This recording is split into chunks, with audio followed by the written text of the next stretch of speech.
enak moro-moro dapat jabatan Kasdam. Perang berapa kali coba?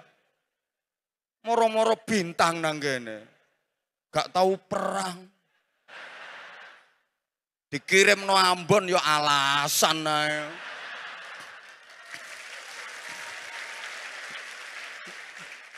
Ayo coba.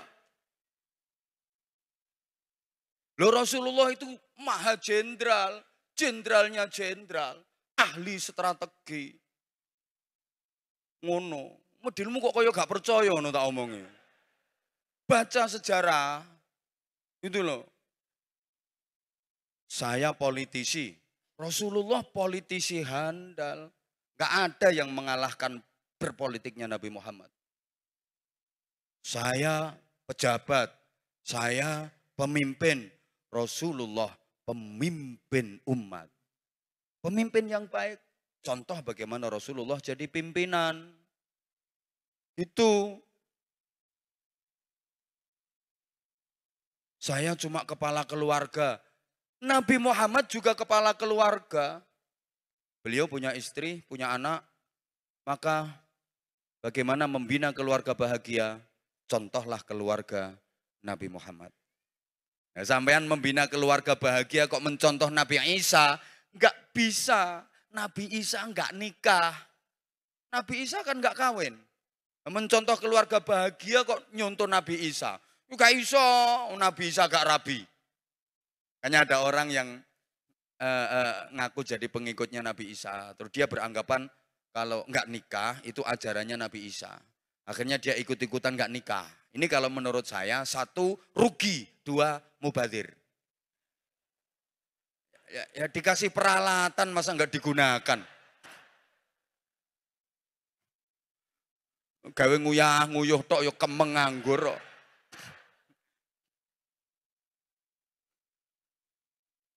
Ya Allah ya Karim. Gitu loh. Terus hebatnya lagi. Nabi Muhammad itu kehebatannya, keagungannya, totalitas. Kapanpun, dimanapun, di hadapan siapapun, beliau selalu hebat.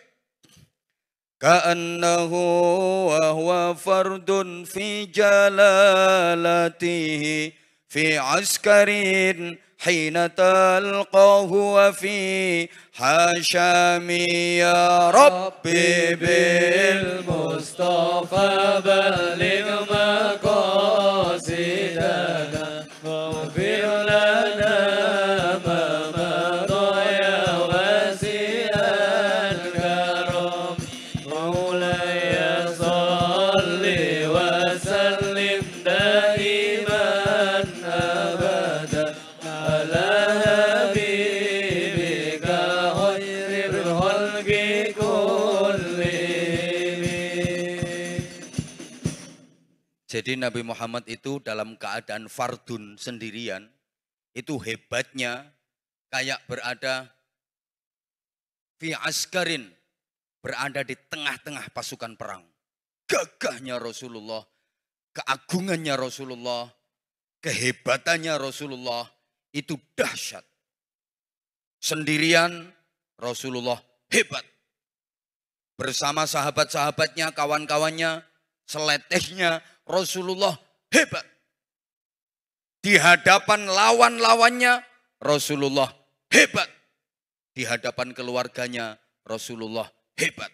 Di hadapan istrinya Rasulullah hebat. Di rumah hebat. Di perjalanan hebat. Di pasar hebat. Lagi berdiri, duduk, berjalan sampai tidur hebat. Kapanpun, dimanapun, di hadapan siapapun, dalam kondisi dan situasi bagaimanapun, Rasulullah hebat. Nah kalau kita kan bisa hebat, tapi temporer. Ya kadang-kadang hebat, kadang-kadang loyo.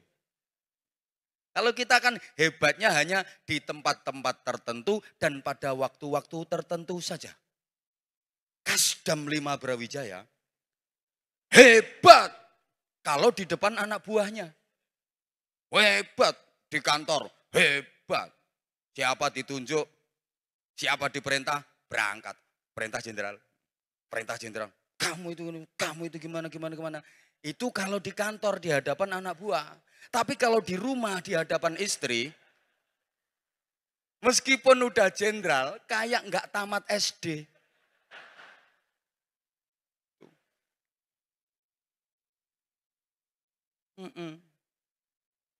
Itu juga berlaku untuk kiai.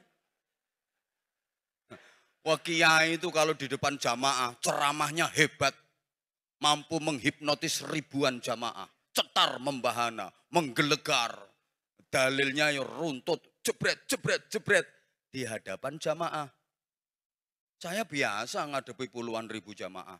Tapi jujur, saya disuruh ceramah di hadapan istri saya seorang diri. Saya nggak berani. Nggak berani. Misalnya dia lagi ngambek, terus tak suruh duduk. Duduk kamu. Begitu dia duduk, plek, langsung tak ceramai. Assalamualaikum warahmatullah. Saya salam belum selesai, mesti pret, tinggal nyingkrih misalnya. Gitu. Jadi kalau kita hebatnya itu kan hanya pada waktu-waktu tertentu dan di tempat-tempat tertentu saja. Di tempat yang lain, di waktu yang lain, hilang hebatnya kita. Gitu loh. Maka jangan pernah merasa diri hebat. Ingat, semuanya hanya amanah Allah. Semuanya hanya titipan Allah. Hakikatnya kita nggak punya apa-apa. Betul? Betul? Harta kekayaan berapapun itu hakikatnya hanya milik Allah. Orang yang paling tenang dan tentram hidupnya serta bahagia adalah orang yang beriman. Orang yang beriman itu orang yang menyadari bahwa tidak ada ketergantungan kecuali hanya kepada Allah. Tidak berharap kecuali hanya kepada Allah. Sadar bahwa tidak memiliki apa-apa, semuanya milik Allah. Sehingga hatinya tenang dan bahagia. Karena dia hanya memiliki Allah. Dan dia nggak pernah merasa memiliki apapun. Maka hidupnya tenang. Para jamaah, kenapa orang susah, kenapa orang gelisah, kenapa orang galau, kenapa orang sumpek, kenapa orang bingung? Sebab utamanya adalah karena merasa kehilangan. Orang susah, orang gelisah, orang galau, sumpek. Itu sebab utamanya karena merasa kehilangan. Entah kehilangan harta, kehilangan duit, kehilangan kekuasaan, kehilangan keluarga, kehilangan jabatan, kehilangan kesempatan. Kenapa merasa kehilangan? Karena merasa punya, merasa memiliki. Orang beriman, dia nggak pernah ngerasa punya apa-apa. Dia nggak pernah ngerasa memiliki apa-apa. Maka dia nggak pernah merasa kehilangan apa-apa. Sehingga hidupnya tenang. Semuanya hanya amanah. Titipan Allah. Maka nggak pantas untuk disombongkan. Berapapun kekayaan yang dimiliki, itu hanya amanah. Titipan Allah. Dititipi kok sombong. Pantas apa enggak kira-kira?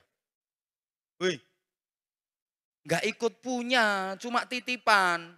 Nanti pakai sombong-sombongan, pantas apa enggak kira-kira? Ya Allah, ini loh misalnya tak titipi mobilku, kan nyorodo apik mobilku. Misalnya, aku titip, nah, begitu tak titipkan ke dia, lah kok dia, wah mobil bagus, sombong, gendeng ini. Ada enggak orang yang dititipi harta sombong? Ada apa enggak? Ada, saya kenal orangnya. Namanya Korun. Nah itu jadinya kayak Korun. Maka kalau ada orang kaya, dititipi harta sama Allah kok sombong, itu berarti anak buahnya Korun. Pangkat jabatan juga punya hanya titipan. Kalau Allah berkehendak, secepat kilat, wut kayak membalik telapak tangan. Selesai karirnya. Titipan kok. Benar loh.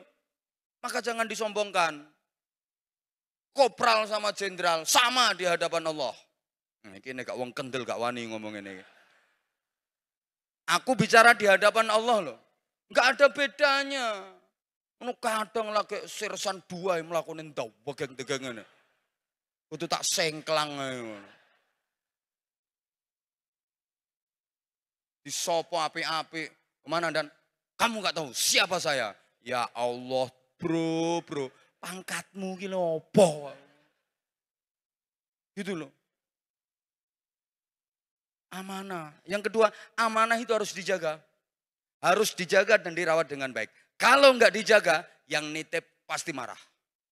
Misalnya bapak nitip motor ke penitipan, ditinggal belanja. Selesai belanja, mau ngambil motornya, Allah, spionnya pecah. Joknya, bukan cuma beret, sobek-sobek. Knalpotnya protol. Bapak yang nitip marah apa enggak? Marah apa enggak? Marah. Istri titipan, suami titipan, anak titipan. Dari Allah yang nitip. Kalau rusak, Allah pasti marah. Kamu itu tak titipi anak 3 kok rusak semua. Aku titip ke kamu kondisinya bagus loh anak itu. Loh sekarang kok rusak semua? Anakmu yang pertama sukanya ke night club, dugem. Ajep, ajep, ajep, ajep, ajep, ajep, ajep, ajep. Yang kedua hobinya mabuk. Yang ketiga gondoli rondo. Allah yang nitip marah. Kamu itu tak titipi anak 3 kok rusak semua. Paham? Halo? Ini didengerin apa enggak? Maaf, jabatanmu juga titipan. Dirawat yang baik. Artinya merawat jabatan itu apa? Menggunakan sesuai dengan fungsi semestinya. Diberi jabatan lebih dekat kepada Allah. Lebih banyak mengabdi untuk negeri dan bermanfaat untuk masyarakat. Itu baru keren. Oh, no. Meskipun jabatannya rendah, sorry, Kopda, Kopral 2. Menengah. Tapi dia dekat sama Allah. Dia penuh pengabdian untuk negeri. Dan dia bermanfaat untuk masyarakat. Jauh lebih mulia, jauh lebih baik daripada jenderal. Tapi jauh dari Allah. Gak ada dekatnya sama Allah, gak ada pengabdian untuk negeri, malah merongrong dan menghancurkan martabat bangsa, apalagi sama sekali gak ada manfaatnya untuk masyarakat. Gak wani keplok, wedi karo jenderal ya. Halo? Iya emang gitu kok, izin jenderal. Nah, kalau nggak terima ya silahkan naik ke panggung nggak apa-apa. Maksudnya tak ajak duet ceramah, ngono. Itu loh. Ini saya berbicara dalam konteks agama, mohon maaf. Allahumma sholli ala Muhammad. Ini kena gak kiai kendel gak kira wani. Nah, kenapa harus takut yang disampaikan kebenaran kok? Nah, ini jadwal di sini itu jadwal nyulik, tahu. Saya sebenarnya hari ini agendanya udah 3. Semalam saya dari Demak, terus Kudus 2 tempat. Jadi udah 3 tempat sampai rumah itu subuh. Subuh baru nyampe rumah. Habis subuh bayar dulu. Udah dijemput. Harus meluncur ke sini. Habis ini nanti zuhur saya harus di Tuban. Ada 3 tempat juga. Makanya sebenarnya di sini itu jadwalnya nggak masuk agenda. Bener itu nggak masuk agenda. Rata-rata yang minta jadwal ke saya itu 2 tahun. Ya kalau nggak percaya boleh dicek ke asisten saya. Tapi karena katanya diminta sama Pak Pangdam. Akhirnya ya bismillah ini acaranya di Kodam. Bismillah sepayah apapun saya sempatkan untuk datang. Dan alhamdulillah hari ini saya juga senang karena saya nanti dapat amplopnya tak antemnya. Dapat barokah, dapat pahala, dapat berkenalan dengan Pak Kasdam, dapat saudara sekian banyaknya, subhanallah. Karena antara ulama dengan TNI Polri harus sinergi terus untuk menjaga kondusivitas bangsa ini. Harus tetap sinergi. Dan saya berpesan sejauh ini kepercayaan masyarakat paling tinggi itu kepada TNI. Jaga itu, pertahankan itu. Di antara seluruh institusi yang ada di negeri ini, di antara seluruh lembaga yang ada di negeri ini, TNI mendapatkan kepercayaan tertinggi dari masyarakat. Karena di setiap ada musibah, TNI selalu berada di garis terdepan. Setiap ada kejadian, ada bencana, TNI selalu terdepan. TNI selalu bersama rakyat karena TNI adalah kita. Loh, ngono. Tambahi.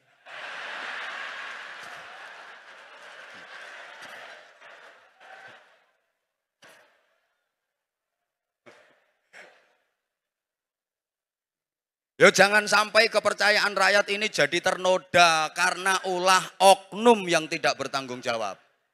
Ngono loh. Makanya ya hati-hati Pak Kasdam dalam membina anak buah. Bisa jadi itu yang mencoreng marwah TNI. Oknum anak buah yang tidak taat pada perintah. Gitu loh.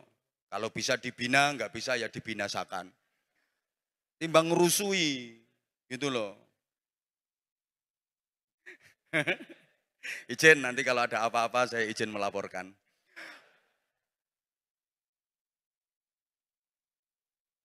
Modelmu kok kaya kaget ngono. Sampeyan pikir aku gak kenal karo jenderal-jenderal TNI ngono apa piye? Sampeyan njaluk dipreteli jabatanmu apa? Macem-macem ae. Meneng. Ya Allah ya Karim. Yang ketiga sekarang. Loh enggak. Pokoknya saya hanya mengingatkan jangan lupa dengan tugas pokok. Ya, jangan lupa dengan tugas pokok. Artinya jangan terpengaruh dengan hiruk pikuk perpolitikan yang lagi memanas. Sampai melupakan tugas pokoknya. Apa tugas pokok TNI? Kadang-kadang ini gak apal ini. Keterima gak apal. Menjaga kedaulatan negara, mempertahankan wilayah, mempertahankan keutuhan wilayah negara Kesatuan Republik Indonesia yang berdasarkan Pancasila dan Undang-Undang Dasar Negara Republik Indonesia tahun 1945. Terus serta melindungi segenap bangsa dan seluruh tumpah darah. Wah, sak terus gue. Aku tahu maca kae kok ngono elingku lho. Nggih, Pak nggih. Ya wis ngono iku, aja sampai lali. Maka kalau saya secara pribadi melihat kinerja dari anggota TNI, saya secara pribadi berkeyakinan Andalah mujahid-mujahid sejati. Andalah pejuang-pejuang yang sesungguhnya. Andalah yang rela mengorbankan waktu, tenaga, pikiran, bahkan mengalahkan kepentingan pribadi dan keluarga demi menjalankan tugas negara. Warga jadi hidup nyaman, tenang dalam menjalankan ibadah karena diamankan oleh TNI. Oh ngono. Makanya jangan dicoreng. Kak njaluk tambahan. Dolak njaluk gak ditambahi malah izin. Wes pisan ya wes. Kalau orangnya peka kan ya langsung sadar tuh. Kalau enggak mosok jenderal enggak peka.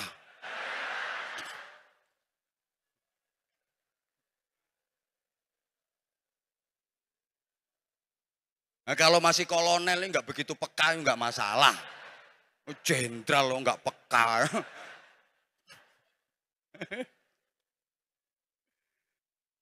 Yang ketiga, kenapa Rasulullah dijadikan teladan? Sebab Rasulullah itu ucapannya adalah perbuatannya. Perkataannya adalah tindakannya. Lesannya adalah hatinya.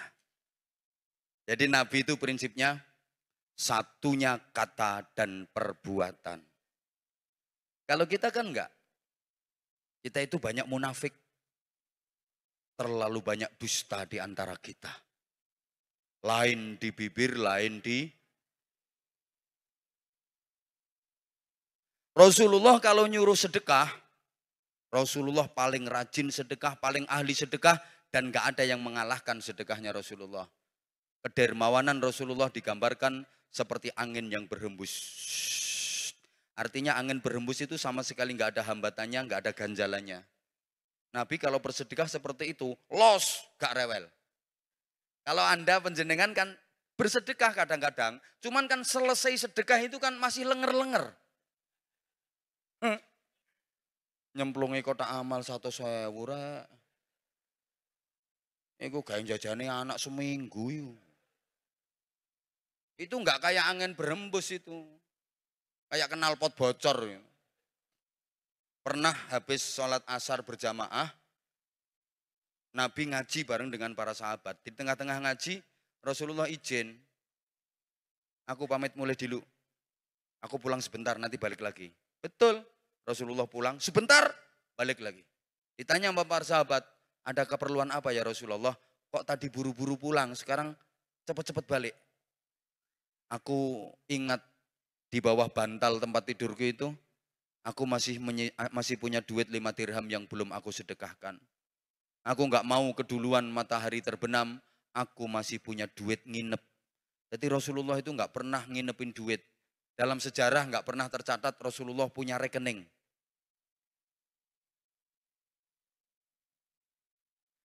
Lah nek wong saiki lak gendut-gendutan rekening. Itu tapi kadang-kadang nggak sesuai dengan yang dilaporkan. Harta kekayaan yang dilaporkan nggak sesuai dengan yang ada di rekening. Karena apa? Di atas namakan orang lain. Lah nek sing mburi-mburi ora cetha bayaranmu piro.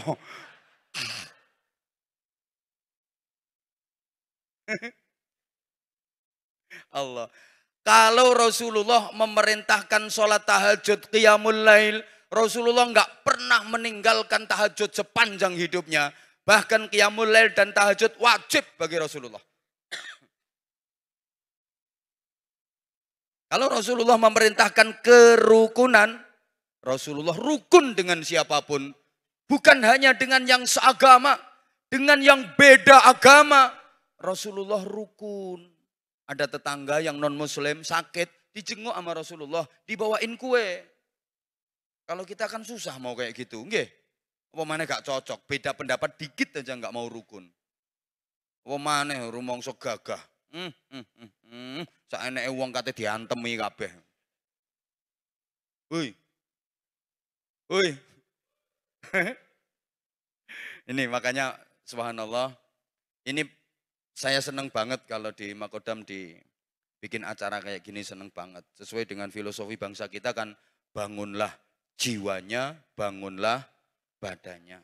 Maka momentum ngaji hari ini kan dalam rangka bangunlah jiwanya, Jenderal. Walaupun masih jarang-jarang, maka sesering mungkin lah bikin pengajian supaya penceramah ki laris. Ya, membangun mental itu penting. Penting. Makanya di antara syarat diterima sebagai anggota TNI kan mentalnya harus dites dulu. Gak boleh terlalu temperamen macam-macam itu kan. Apalagi sakit jiwa, kacau kok negarane. Ngono lho. Mbok paham mbok enggak iki.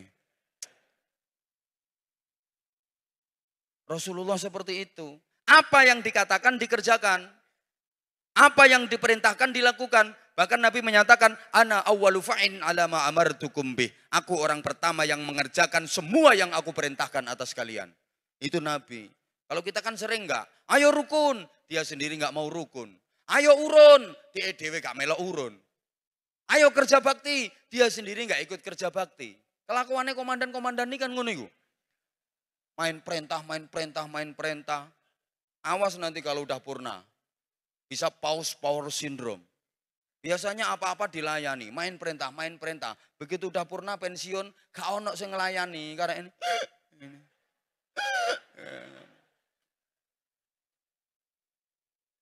Saya perhatikan kayak gitu. Orang itu makin tinggi jabatannya makin minta dilayani, makin minta dilayani. Tuh, makanya Allah ya Karim, kacamata aja minta dibawain. Map minta dibawain. Jadi mundak dhuwur pangkate mundak keple tangane. Oh, bawa map sendiri itu ndak kuat kok. Kok begitu ya orang itu ya? Sepatu minta dibawain. Padahal dulu waktu masih Masih perwira anyaran nih, usung-usung beras ngangkut-ngangkut ya biasa. Itu kita, memang kita seperti itu. Saya juga. Biyen saya dadi santri karo saiki wis kaya ngene iki. Oh, menungso aku. Ya Allah, ya Allah, ya Allah. Maka ayo. Kalau iya, kita kan enggak, memang itu kita hanya bisa ngomong tapi enggak bisa menjalani. Saya itu kadang kalau lagi sendirian itu saya nangis. Karena maaf ya, orang sekian banyak ini yang paling susah masuk surganya. Satu, yang paling tinggi jabatannya. Dua, yang paling banyak omongnya. Berarti Kasdam sama Anwar Zahid. Iya, ini yang paling susah masuk surga. Jujur komandan, izin saya. Ya karena beliau ini tanggung jawabnya Masya Allah. Berapa anak buahnya yang harus menjadi tanggung jawab beliau. Bagaimana pembinaannya, pengasuhannya, lahir batin. Gitu loh. Apalagi kalau saya teringat ketika Rasulullah di Isra Mi'rajkan, Nabi diperlihatkan ada sekelompok orang yang bibirnya tuqradu alsinatuhum biqiradin minan nar. Bibirnya diguntingi sendiri pakai gunting dari api neraka. Sampai habis berdarah-darah. Tumbuh lagi bibir itu. Digunting lagi sendiri. Sampai habis berdarah-darah. Tumbuh lagi bibir itu. Digunting lagi sampai habis berdarah-darah. Tumbuh lagi bibir dan lidah itu. Digunting bibirnya, digunting lidahnya sampai habis berdarah-darah. Tumbuh lagi, digunting lagi. Begitu seterusnya. Terus menerus. Nabi bertanya pada malaikat Jibril, siapa mereka itu ya Jibril? Apa jawab Jibril? Hum khutabaul fitnah. Mereka dihukum di neraka dengan siksaan seperti itu. Mereka adalah tukang-tukang khutbah, tukang-tukang pidato, tukang-tukang ceramah yang menyebar fitnah, isinya memecah belah umat. Masya Allah, makanya kalau habis ceramah dikasih amplopan, itu sesungguhnya bukan transportasi, bukan upah. Tapi itu adalah uang kompensasi masuk neraka. Makanya wis diwaneni yo sing akeh jenderal. Wis kadung diwaneni yo sithik yo nanggung kok. Kelemahan kita begitu. Mari kita sholat tahajud kalau ingin mulia derajatnya dunia akhirat. Sing ngomong dhewe nek bengi ngorok. Itu loh kita. Allah. Ada penceramah itu. 2 jam ceramah pidato menerangkan bab ikhlas. Ikhlas itu beramal hanya karena Allah. Bukan karena apa-apa. Bukan karena siapa-siapa. Barang siapa yang beramal karena Allah. Bukan manusia yang membalasnya, tapi Allah sendiri yang akan membalasnya. Dan balasan Allah jauh lebih berharga, lebih mulia, lebih banyak daripada balasan manusia. 2 jam pidato tentang ikhlas. Pulang gak disangoni, gremeng. Makanya ya anggota Makodam sini ya, tolonglah kesadarannya gimana supaya saya nanti tidak gremeng. Ya.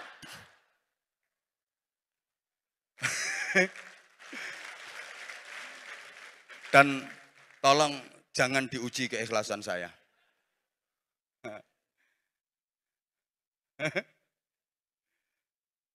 Apa yang harus kita teladani dari Rasulullah?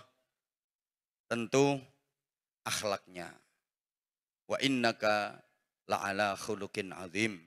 Ini mencakup ibadahnya, mencakup juga akidahnya. Bagaimana ibadahnya Rasulullah? Bapak Ibu para jamaah, kalau panjenengan pengen tahu siapa manusia yang paling tinggi derajatnya, jawabnya Nabi Muhammad. Siapa manusia yang paling mulia akhlaknya, jawabnya Nabi Muhammad. Siapa manusia yang sama sekali nggak punya salah, nggak punya dosa, jawabnya Nabi Muhammad. Jadi udah dijamin surga dan sama sekali nggak punya dosa. Tapi bagaimana ibadahnya Nabi Muhammad? Masya Allah, beliau kalau sholat malam, lama berdirinya, lama rukuknya, lama sujudnya, sampai kedua kaki beliau bengkak-bengkak. Itu sering terjadi di setiap malam. Kedua kaki beliau bengkak-bengkak, hampir tiap malam. Saking lamanya sholat. Nah, jenengan ya iya kalau malam kakinya bengkak karena asam urat kambuh.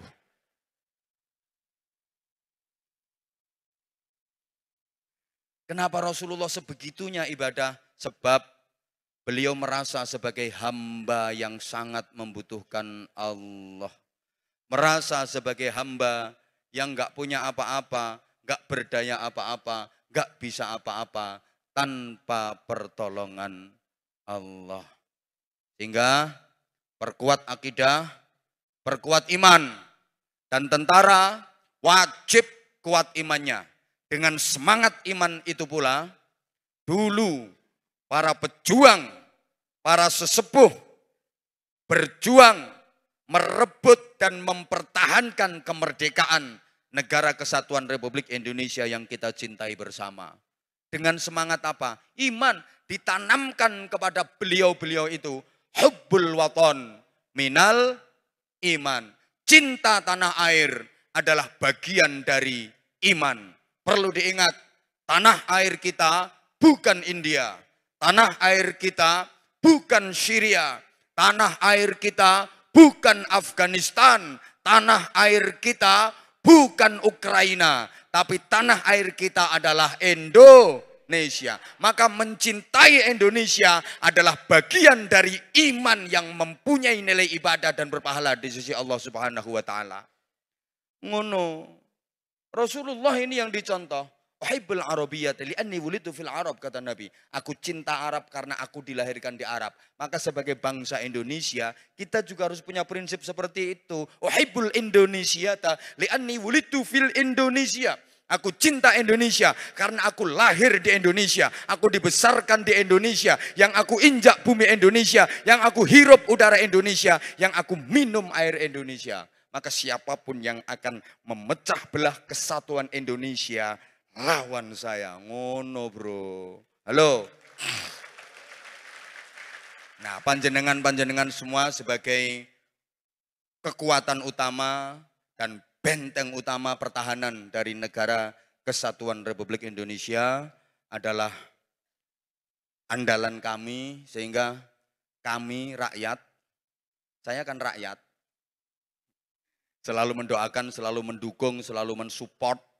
Ya mudah-mudahan TNI makin kuat, TNI makin jaya, TNI makin profesional, dan selalu diberikan keselamatan, kekuatan oleh Allah Subhanahu wa taala dalam menjaga kedaulatan negara serta mempertahankan keutuhan wilayah negara kesatuan Republik Indonesia yang kita cintai bersama. Niatkan ibadah sehingga setiap helai, setiap hembusan nafas panjenengan, setiap derap langkah panjenengan akan bernilai pahala di sisi Allah Subhanahu wa taala. Al-Fatihah. A'udzubillahi minasyaitonirrajim. Bismillahirrahmanirrahim. Alhamdulillahirabbil alamin arrahmanir rahim maliki yaumiddin. Iyyaka na'budu wa iyyaka nasta'in ihdinas siratal mustaqim. Siratal ladzina an'amta 'alaihim ghairil maghdubi 'alaihim waladdallin. Rabbighfirli wa liwalidayya wa lil mu'minina amin ya rabbal alamin.